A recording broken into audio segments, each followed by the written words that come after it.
Welcome to Malavika true value gold ആരിശാല ചാലിറ്റ്. ഇന്ന് ചിങ്ങം 1 പുതുവർഷ തുടക്കമാണ്. ഇന്ന് നമുക്ക് കയ്യിൽ യൂസ്ഡ് ഗോൾഡായിട്ട് വന്നിട്ടുള്ള ഒരു വളയാണ്. 9600 മില്ലിഗ്രാം തൂക്കം വരുന്ന വള. ഇന്നത്തെ പത്രവില 9275 രൂപ മാത്രം. പുതിയ സാധനം തന്നെയാണ്. ഹോൾമാർക്കാണ്, HOD ആണ്. പോളിഷൊന്നും മങ്ങിയിട്ടില്ല. ആവശ്യക്കാർക്ക് ഉപയോഗിക്കാവുന്നതാണ്. പിന്നെ ഇന്ന് ചിങ്ങം 1 ആദ്യം വരുന്ന കസ്റ്റമറിന് ഈ വള എടുക്കുകയാണെങ്കിൽ ഈ വളയിൽ 1000 രൂപ മൈനസ് ചെയ്ത് കൊടുക്കുന്നതാണ്.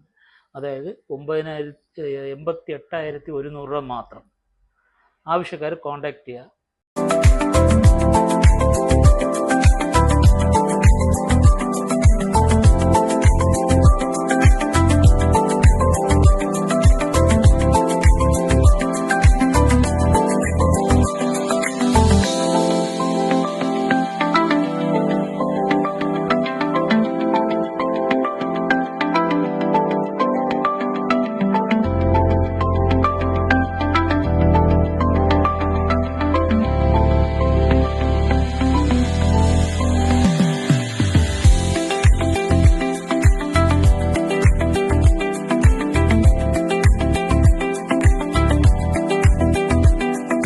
ഈ വീഡിയോ ഇഷ്ടപ്പെടുകയാണെങ്കിൽ ലൈക്ക് ചെയ്യുക, ഷെയർ ചെയ്യുക, സബ്സ്ക്രൈബ് ചെയ്യുക. മറ്റൊരു വീഡിയോ ആയിട്ട് വരുന്നവരെ താങ്ക് യു ഫോർ വാച്ചിങ്.